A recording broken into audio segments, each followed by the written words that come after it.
if I restart my camera, I am hoping it should work. Let's see. No, it didn't. I'll kill my streaming virtual camera and then restart it. If it still doesn't work, I'll just go on without the camera. Ding. Yeah, now I'm visible, I think. So yeah, thanks for joining this second VMware Secrets Manager contributor sync up. We have Rahul with us and interested to be contributor, and Ramiro have been with us since the beginning of Secrets Manager, and he has been like helping us, especially on the security end. I can call him my security sidekick, so to speak. And after Broadcom acquisition of VMware, like he has transitioned outside VMware, but he still remains to be a core contributor, and he's listed on the code owners file. So that part hasn't changed. The core team is still the same, but in like relatively different places at the moment. Other than that, let me also share my screen to kind of give a brief update of what we have done, where the project is, and let's see, where's my desktop, and like where we are heading towards, and like things like that. In the meantime, I will be following all, I think, 3 chat streams, like a Discord and Zoom and also Twitch. But if I miss anything, it's because I'm paying attention to so many things. But I'll catch up with them, and I can either we can address them in the next contributor sync up, or like I can like send a relevant response to whichever medium that I get that request in. So just give me a second. So about the project, so last time, like around December, I guess, we did our not December actually, October, I think we did our previous sync up, and like at around those times we were around like 20 GitHub stars. We bumped into 77, and it's increasing, regularly. So it's good, there is some good people are interested in the project, and also the contributor activity has increased. So we have now, let's see, I had some badges down here. We have 11 contributors, which is humble and honest, but it's still, then we have a community larger than the core contributors, which I'll get to that soonish. Other than that, you can see this badge down here. We are right now open security, what was it, open SSF, open security foundation best practices. We are 97% compliant to get a passing level, and after the passing level there are other levels too. You can get a silver or a gold badge, but those require more coordination, and we can eventually get there. We can first target for silver and target for gold, but even that passing grade means that we care deeply about security, and the project is secure enough to pass a certain benchmark at the very least. What else? Other than that, I can go to the website. We have in the website, there are the one of the updates that has been done is these documentation snapshots. So at every release cut, now we have a relevant snapshot of that documentation. So like we try to be as best as backward compatible as we can. But things might change between versions, and so if you want a document that has been cut at the time of the version that you are looking for, which we recommend to use the latest version as all the time, because we add security patches, and we get stuff from upstream that might not have been in the other versions. But if that's the case, if you want to pinpoint in a specific version, the documentation is synchronized with that one. In that regard, I'll go to the repository. We have three special branches aside from the main branch, and the topic branches are like come and go. They are transitionary, but these three branches are stable. The docs branch is it contains the documentation snapshots. The reasoning is we didn't want to pollute the main repository with the documentation snapshots, so the older documents go to the docs branch. Similarly, this Kate's branch has the exported Kate. We generate the Kate's manifest from the Helm charts, and they are exported at every version. But it's still, you can. The reasoning behind it was like some people might not want to use Helm, and then they might want to just manually change their manifests. So we provided default Kate's manifests that they can play with their convenience, essentially at their convenience. Other than that, we have Helm charts in this Helm charts repository folder, sorry. And for the Helm charts, we do the same as well. Like we have the last recent Helm charts that we are working on. So for example, right now, this Helm chart is targeted for 0.22.3. However, the published Helm chart is 22.2. So this is the Edge version, so to speak. You can like download it and do Helm install by like pointing it from your file system, but it is not published to Artifact Hub yet. And I'll show Artifact Hub as well. Bim, bim, bim. And by the meantime, if you have any questions from the chat, from the audience, feel free to push it in. I can like either take a note or stop and try to answer that one. Let's see. So like this is the Artifact Hub packages Helm vsecum is where we put our Helm artifacts essentially. And like the most recent version has been deployed on 14th of January. But if you want a cutting edge version, you can always jump to 22.3 here and test it out yourself. Related to the Kubernetes snapshots, Helm also has. We also maintain Helm snapshots under this. This GitHub Pages branch. So we have like Tarbolt. Like this is the like mirror of the Helm repository essentially, that is hosted down on the Artifact Hub. So this part, contains all the Helm charts. And what else? I think those are all the branches that we have.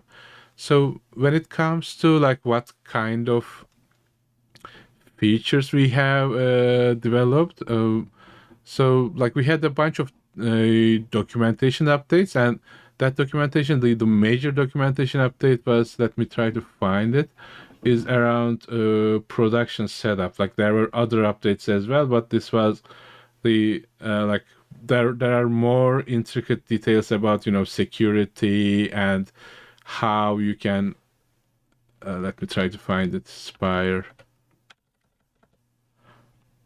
Not this one.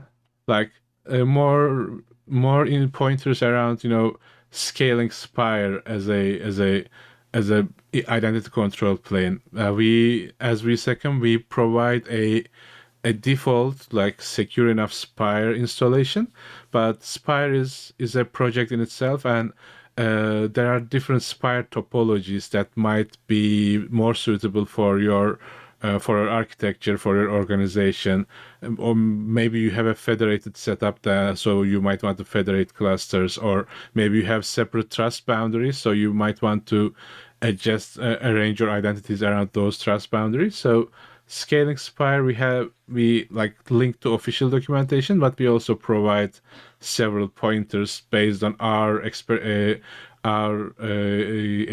so far while developing VMware Secrets Manager. And there are a bunch of other configuration related pointers as well.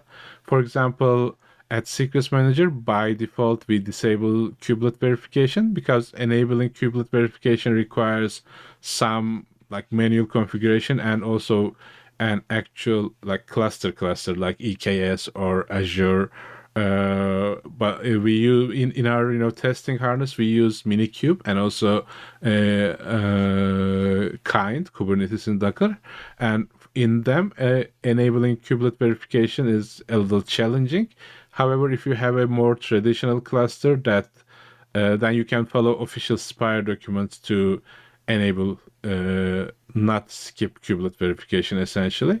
But even if you skip, if you trust your cluster and if you trust your like kubelet binary, then it's relatively secure enough. But if you enable it, it will be more secure. That's the entire concept. Other than that, what else?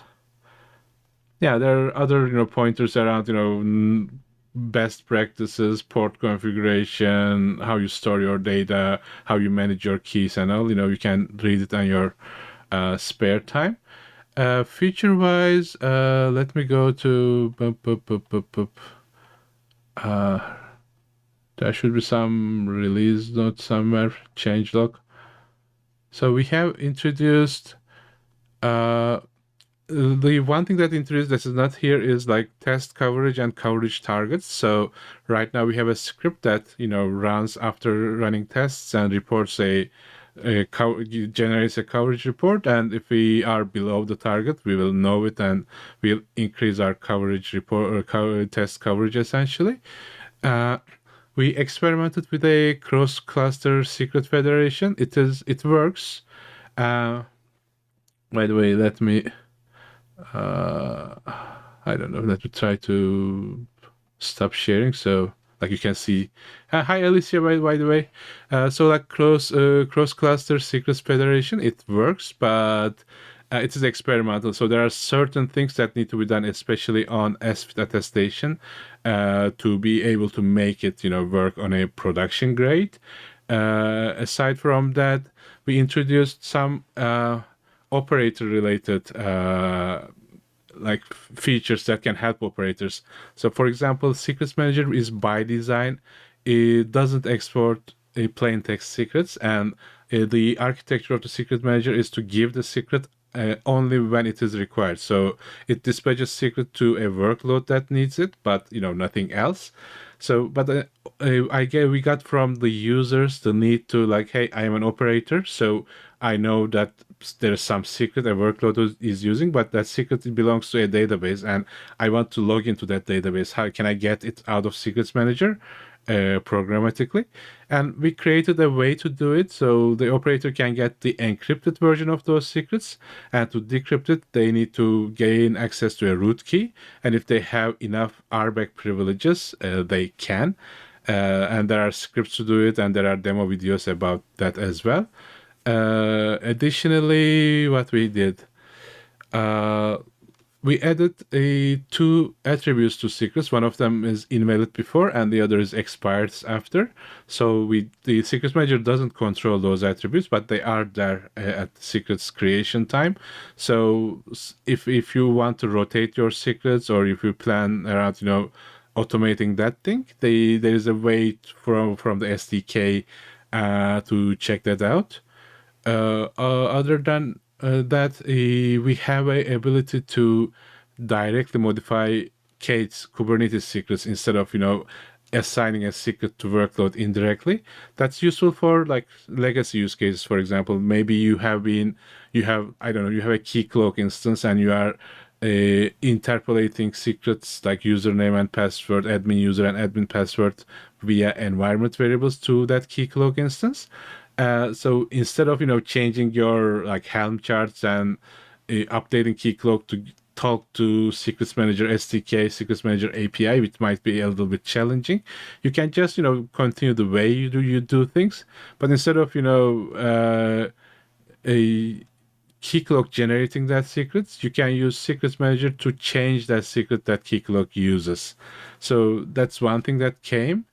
Other than that, there was another request. So at the bootstrapping phase, Secrets Manager generates its own root key, and it stores it on a Kubernetes secret to keep it safe essentially. By the way, my camera is shaking, but it's stabilizing, so it's okay, I guess. What happens is like a user request came to us saying, can't I generate my own secret, my own root key material? We said yeah, why not? Like if you want, if you know how to secure it, you are the customer, you are the user essentially. So uh, now there's a way for the users to generate the root keys, assuming that they know how to secure them. So if they can generate it, they can import it to Secret Manager. But in that case, they are responsible for like when the Secret Manager safe component that stores the actual secrets like gets evicted from the cluster or something happens, they are responsible to re-inject that root key. Otherwise, the secret manager will lock itself essentially. That was that. Another thing, thanks to Murat from the external community and Patrick from inside VMware, we are working on at least we are planning to work on a Java SDK. C and C++ SDK is upcoming. There is a recommendation to do a Rust SDK that's being discussed, but like one SDK at a time. Like we will first, start with Java, make it, running and testable, and then continue with other SDKs, I guess. But yeah, that's more or less me, I think. Like it has been like more than a year since we started Secret Manager, and to be clear, this is not a product per se. This is a project, and none of us are full time working on it. This is all of the core contributors do this on their side time, like partially company time, but like mostly their personal time. And to me, it's amazing to progress this much and to come to this point that we are now able to deploy it on VMware service-defined edge telco clusters. And there are also, I cannot name names because this is publicly recorded, but there are also some customer interest to do it, to deploy it on their, production clusters as well. So it's going so far so good. I would like to like give the microphone to whoever is around the table. Rahul, Ramiro, any news from you related to Secrets Manager?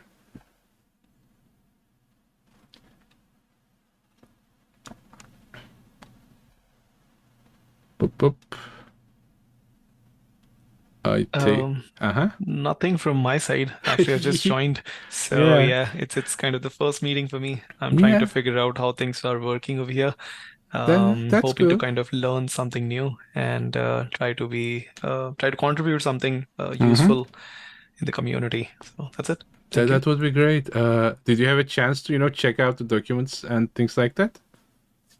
I started reading them, but then Mm-hmm. I was pulled into some other meetings and stuff, so didn't got much of time. But I'll probably look into it on Saturday or so. So yeah, That's great. Let's thank you. see. Alicia, you are first. Hope I'm not butchering your name, and secondly, welcome. How are you? What made you join us? Welcome again. Hi, good morning. Yeah, Alicia. So, I actually had another meeting that ended early Mm-hmm. and saw the secret manager. And so I thought, well, that seems kind of interesting as I Yeah, work yeah. on the identity and credentials stuff with Cred Hub and some other things. So Mm-hmm. I just wanted to pop in and kind of listen and see what was going on. I haven't had a chance to look at anything really regarding secrets manager prior to this. So, Yeah, I can give a quick backstory. Like I have like 8 minutes to wrap up. I need to jump to another meeting after this. So it started as like we have been working in like before Broadcom. Our business unit was VMware Telco, and on Telco, what we do is RICs, RAN intelligent controllers, which are intelligent like units that you deploy on the edge. And on the like we thought about like we needed some like secret management solution to be deployed on the edge. But the problem with edge is really constrained. You cannot use too much CPU, you cannot use too much RAM. Like the footprint is limited, the actual a size of the boxes is limited. So it's like basically in a tiny cabinet under a base station essentially. So that made us realize that we cannot use a heavyweight secrets management solution like HashiCorp Vault. So like uh, 1 year ago, around Christmas break, I started prototyping with like can we do it in a way that is more cloud native, that is more relevant to Kubernetes? Because like if you use Vault is a generic solution, which means you cannot benefit the like K8s primitives that you have. You cannot uh, use Kubernetes RBAC because Vault has its own way of doing RBAC. Or if you if you want to lay out an identity control plane, you have to use HashiCorp's way of doing it instead of using what is available in cloud native landscape. So that started like that way. We started using Spiffy as the identity control plane, and on top of that, we deployed a lightweight in-memory secrets control management layer, and it went much better than I initially anticipated. Like uh, until May-ish, like since its inception to like 5 or 6 months, it was just me. Then we started the process of starting this as a VMware mainline open source project. Then we've created this kind of core contributor group, and since then we have been working on it, and it's going well so far. There are certain things I can like publicly share, and if you want, some private insight, just ping me over Slack, and I can let you know other stuff as well. But that's that. Let's see. I have like 5-ish minutes. Ramiro, anything from your end? Yeah, well, the one thing I'm interested in right now is I've been doing a lot of experimentation with Dapper. Uh-huh. I don't know if you're familiar with Dapper. Is a dapr.io. I knew the name. Dapper is I heard the name, but what does it do? Like generally, in yeah, general. it's sort of think about it as a programmer level service mesh in the sense Mm-hmm. that it allows developers to interface with generic libraries Mm-hmm. provided by Dapper, and Dapper creates abstractions in the background. So you inherit SPIFFE IDs for every service that is running Dapper. You Mm-hmm. inherit mutual TLS communications, all managed by Dapper, and you can change components in the background. You can change databases, you can change message queues and things like that. So they create an abstraction layer for those components. And one of those components is a secret manager, secret store. Mm-hmm. So they currently support all the major cloud things like AWS and Azure and so on, Mm-hmm. but they also support HashiCorp Vault and so on. So and of course Kubernetes secrets. Mm-hmm. So it will be very interesting to be able to have a Dapper interface for secrets managers. Secret management can be consumed in the background Mm-hmm. without having to necessarily create additional SDKs. All the testing I'm doing, for example, is in Python, and let's say Python is not currently in scope for like an SDK. However, it can be done via Dapper, right? Mm-hmm. So I use the Dapper Python SDK to consume any secrets and manage any secrets that Dapper supports in the background. So it allows me to create an abstraction layer that way. So that's an interesting concept. It's a very large community. It's actually growing pretty fast, Mm-hmm. and it's sponsored by Microsoft, the project itself. So that's sort of a quick background. I can of course provide Yeah, some yeah. links and so. Will be useful in like several regards. Like first, like secrets manager, like we don't have a like since this is not a product per se, we don't have a like product manager or a product marketing lead or things like that. So it's like mostly on me to as the lead architect to like arrange all those things like marketing these kind of shows like talks and even the community events and things like that. So another way to join communities is to like contribute to them. So if we have some presence in Dapper, it will help us to reach that community. I have some cloud in Turkish developer community, for example. That's how we were able to. Thanks again, Murat, for his want to help us. That's how we started the Java SDK initiative, for example. And also, like I am fairly visible in the zero trust Spire community.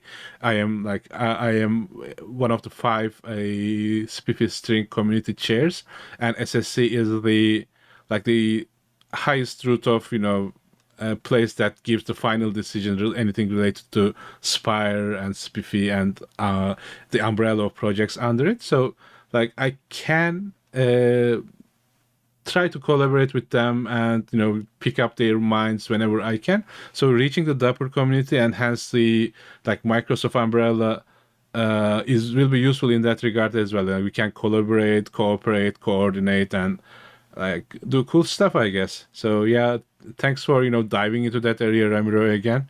I think it will be useful. Again, you know where I am. You can reach me anytime. I always have time for you. So don't hesitate. Touch base. Thank you. Okay, folks. That was all, I guess. See you around, everybody. I have to jump to another meeting and I need to drop. But yeah, it was good. And the next one will be around the same times. When was it? I think it's the last Thursday every month, but it's on the web page, so you can check it out. If the schedule changes or if it gets canceled or whatnot, the first place that I'll be updating will be vsecom.com, the website. But again, thanks all for joining. Hope it was useful, informative, and we'll see you next time. Rahul, Ramiro, I'll stop the stream, but we can still chat on the backstage for a while before we leave. I'll let you know when I shut down the external sound, essentially, which For you, wish you the best.